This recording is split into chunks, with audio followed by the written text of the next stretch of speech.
Assalamu alaikum. I hope all of you are doing great and very, very fantastic. I am also fine and fit. So আজকে ভিডিওটা অনেকটা গুরুত্বপূর্ণ, কেননা আজকে আমি কয়েকটা প্রশ্নের উত্তর দিব। এর ভিতরে সর্বপ্রথম যে প্রশ্নটা সেটা হচ্ছে, আমাকে অনেকেই বলে থাকেন যে হচ্ছে আমরা ইংলিশ শেখাটা কোথা থেকে শুরু করব। সো এই জিনিসটার কারণে হাজার হাজার ছাত্ররা ইংলিশ বলাটা শুরু করতে পারে না, অথচ যদি শুধুমাত্র একটু গাইডলাইন পায় যে কীভাবে শুরু করবে, তাহলে তার আর কোনো কিছুরই প্রয়োজন হয় না। ঠিক আছে, সো আজকের ভিডিওটা অনেকটা ইন্টারেস্টিং হতে যাচ্ছে, কারণ আমি আজকে 3টা টিপসের কথা বলবো যে জিনিসগুলো যদি কেউ ফলো করে তাহলে সে অবশ্যই আফটার 1 or 2 months সে অবশ্যই ইংলিশে কথা বলতে পারবে ইনশাআল্লাহ। সো তাহলে দেরি না করে ভিডিওটি শুরু করা যাক। সো আমাদের টিপস নাম্বার 1 হচ্ছে, আপনাকে যেটা করতে হবে সর্বপ্রথম লিসেনিং ইন ইংলিশ, এই জিনিসটাতে সর্বোচ্চ ফোকাস করতে হবে প্রথমত। কারণ এই জিনিসটা আপনাকে কোথায় নিয়ে যাবে সেটা আপনি কল্পনা করতে পারেন না। কারণ আপনার লিসেনিং ইন ইংলিশের ক্ষেত্রে আপনার শুধু একটা জিনিস ইমপ্রুভ হবে না, আপনার এখানে 3টা জিনিস ইমপ্রুভ হবে। সেটা হলো, প্রথমত হচ্ছে আপনার যে প্রনাউন্সিয়েশনটা, এটা একদম ক্লিয়ার হয়ে যাবে, যেটা অনেকটাই গুরুত্বপূর্ণ ইংলিশে কথা বলার ক্ষেত্রে। তাহলে আমাদের প্রথমত যে জিনিসটা ক্লিয়ার হবে সেটা হচ্ছে আমাদের প্রনাউন্সিয়েশন, এবং আমাদের সেকেন্ড যে জিনিসটা হবে সেটা হচ্ছে আমাদের মেমোরাইজিং সেকশনটা। আপনি যখন হচ্ছে দৈনিক যখন আপনি কোনো একটা জিনিস শুনবেন, ইংলিশে শুনবেন, আপনার যে ওয়ার্ড মিনিংয়ের যে স্টকটা আমাদের কথা বলার জন্য প্রয়োজন, সেটা আপনার শোনার ক্ষেত্রে অটোমেটিকলি 1 দিন 2 দিন যখন নিয়মিত আপনি শুনবেন, ওয়ার্ড মিনিংয়ের স্টকটা হয়ে যাবে।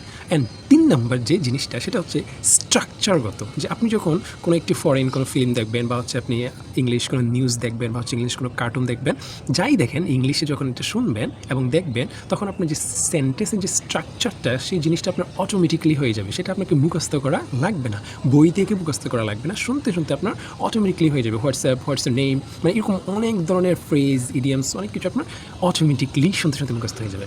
সো আমাদের ফার্স্ট টিপস হচ্ছে লিসেনিং ইন ইংলিশ, এই জিনিসটাকে আপনার সর্বপ্রথম ফোকাস করতে হবে। এবং আপনি আমাকে প্রশ্ন করতে পারেন, ভাই আমি হচ্ছে কত মিনিট প্র্যাকটিস করবো দৈনিক, বা কত মিনিট আমি শুনবো।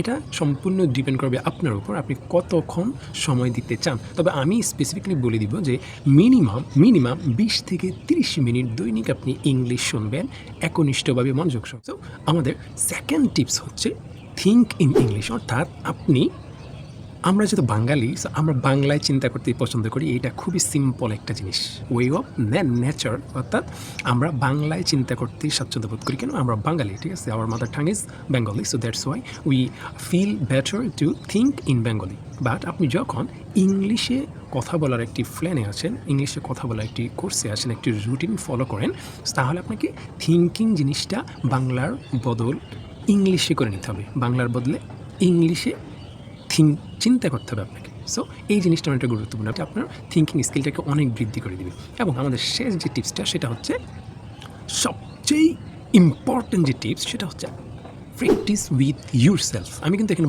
বলতে পারতাম যে হচ্ছে প্র্যাকটিস উইথ আদার্স, কিন্তু আমি সেটা বলি নাই, কারণ আমাদের অনেকের, ইভেন আমারও এই জিনিসটা হয়, বা শুরুতে আমার হতো যে হচ্ছে আমি লজ্জা পাই কারোর সাথে প্র্যাকটিস করতে, কারোর সামনে প্র্যাকটিস করতে। দ্যাটস ওয়াই আমি প্র্যাকটিস করতাম personally with myself. So that's why I said that you must practice with yourself, and it's very very important. So আপনাকে নিজের সাথে প্র্যাকটিস করতে হবে, কারণ ফিল শাই এই জিনিসটা একদম কমন একটা জিনিস। এটা আমাদের অনেকেরই হয় যে অন্যের সাথে ইংলিশে কথা বলতে বা প্র্যাকটিস করতে আমাদের লজ্জাবোধ কাজ করে। সো এই জন্য আমি বললাম আপনারা নিজের সাথে প্র্যাকটিস করবেন। আপনারা আমাকে প্রশ্ন করতে পারেন, ভাই আমি হচ্ছে নিজের সাথে প্র্যাকটিসটা কীভাবে করবো? এই জিনিসটা খুবই সহজ একটা বিষয়। আপনি জাস্ট আপনার বাসায় যে হচ্ছে আলমারি বা হচ্ছে যে কোনো গ্লাস আছে, ওইখানে সামনে দাঁড়ায় ইংলিশে পটপট করলেন, ঠিক আছে? বা আরও সহজ হচ্ছে আপনার মোবাইল ফোনে যে ক্যামেরা, জাস্ট ক্যামেরাটা অন করবেন আর হচ্ছে ইংলিশে পটপট করা শুরু করে দেবেন। আপনি মিস্টেক করেন, কোনো প্রবলেম আসতে নাই, কেউ হাসাহাসি করবে না। সো আপনি আপনার ইংলিশটা শুনলেন, এখানে গ্রামার মিস্টেক হোক, ওয়ার্ড মিস্টেক হোক, যাই মিস্টেক হোক, কোনো ধরনের হেজিটেশনের কোনো ঝামেলা নেই। আপনি জাস্ট আপনার মতো করে স্বাচ্ছন্দ্যবোধ, আপনার নিজের মতো করে আপনি ইংলিশ প্র্যাকটিস করতে পারবেন। এবং বিশ্বাস করেন, এই জিনিসটা যদি আপনারা 2 থেকে 3 মাস ফলো করেন, আমি বলবো 1 মাস ফলো করে দেখেন, 1 মাস পরে এসে আমাকে কমেন্টে জানাবেন যে আপনাদের কতটুকু ইমপ্রুভ হয়েছে স্পোকেন ইংলিশটা। সো আমি জাস্ট আমার এক্সপিরিয়েন্সটা শেয়ার করলাম যে হচ্ছে অনেকেই কী কারণে ইংলিশ শিখতে পারে না। সো আমি এই জন্য 3টা টিপসের কথা বললাম। এই 3টা টিপস যদি আপনারা ফলো করেন, প্রথমত হচ্ছে লিসেনিং ইন ইংলিশ, সেকেন্ড হচ্ছে think in English, and third and final হচ্ছে practice with yourself. So এই 3টা জিনিস যদি ফলো করেন অবশ্যই after 1 or 2 months you will see your improveness. I believe that. ঠিক আছে?